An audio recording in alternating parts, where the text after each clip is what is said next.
देखिए हर खबर यहीं पर, सब्सक्राइब कीजिए TV9 भारतवर्ष। एक और बड़ी खबर इस बीच आ गई, अपने सहयोगियों का रुख हम करेंगे। वो खबर सबसे पहले बता दें, डिप्लोमेटिक लेवल पर भारत ने चीन को दो टूक ये कह दिया है कि गलवान भारत का अटूट अंग है, चीन गलवान में दखल नहीं दे सकता है। चीन में भारत के राजदूत ने साफ कहा है कि गलवान में चीन ने दोनों देशों के बीच के भरोसे को तोड़ा है। भारत के राजदूत विक्रम मिस्त्री ने चीन को यह साफ संदेश दे दिया है, गलवान में ड्रैगन का दखल बर्दाश्त नहीं किया जाएगा।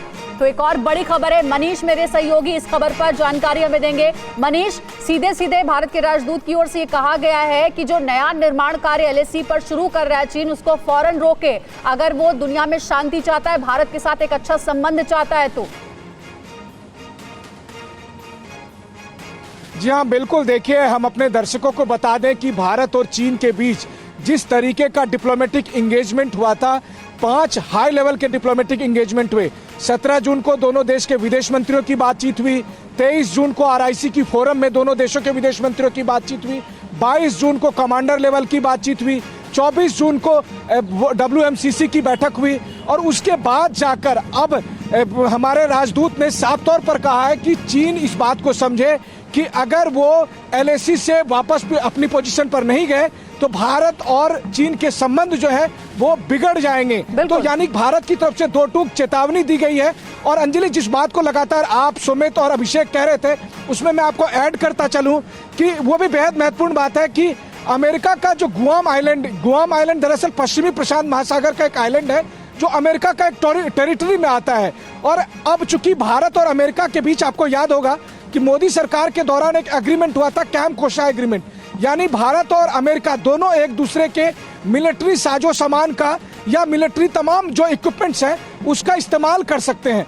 यानी कि कल के दिन में अगर मान लीजिए युद्ध होता है तो भारत और अमेरिका दोनों एक दूसरे के हितों की रक्षा करने के लिए एक दूसरे के सैनिक, एक दूसरे के साजो सामान, एक दूसरे के खबर पर अभिषेक से भी समझते हैं क्योंकि वो LAC पर इस वक्त मौजूद हैं। सीधे सीधे भारत के राजदूत ने कहा है कि LAC पर जो नया निर्माण कार्य चीन की ओर से शुरू किया गया है उसे फौरन रोक दिया जाए और गलवान पर जो दावा किया जा रहा है उससे अब कोई फायदा होने वाला है नहीं। तो अब जो है वो भारत लगातार ठोस रूप से जवाब दे रहा है चीन को, अब भी सुधरने संभलने के लिए कह रहा है। लेकिन वहां पर चीन की इस वक्त कैसी गतिविधियां आप देख रहे हैं अभिषेक? देखिए अंजलि, ये चीन की गतिविधियों के बारे में एक बात बताना बहुत ज़रूरी होगा कि जो पैंगोंग त्सो का एरिया है, पैंगोंग त्सो यानी पैंगोंग लेक का एरिया है, वहाँ पर फिंगर 4 के पास चीन, जो जानकारी मिली है, चीन अपने बेस को लगातार मजबूत कर रहा है। ऐसी भी खबरें आई हैं कि वहाँ पर वो कोशिश कर रहा है कि एक एयरबेस का निर्माण किया जाए, माफ़ कीजिएगा, हेलीपैड का निर्माण किया जाए, इसकी भी कोशिश कर रहा है। और एक अहम बात यह है कि उसने एक तरह का परमानेंट स्ट्रक्चर वहाँ बनाने शुरू कर दिए हैं, वो चाहे ऑब्जर्वेशन पोस्ट हो, चाहे वो बंकर, वो सब बनाने शुरू कर दिए। और कोशिश है उसकी कि फिंगर 4 से फिंगर 3 की ओर उसका मूवमेंट आगे बढ़ता रहे, ये उसकी लगातार कोशिश है। और उसके आगे आप बढ़ेंगे इस लद्दाख एरिया में तो पैंगोंग त्सो के और नीचे की ओर जाएंगे, चुशुल पड़ता है, चुशुल में भी चीन की कोशिशें लगातार जारी हैं। तो चीन की कोशिशों से वो बिल्कुल भी बाज नहीं आ रहा है। भारत की ओर से भी ये बात भी ऐड करने वाली है कि फिंगर 3 पर हमारा अपना बेस है, फिंगर 4 पे हमारा एडमिनिस्ट्रेटिव बेस है।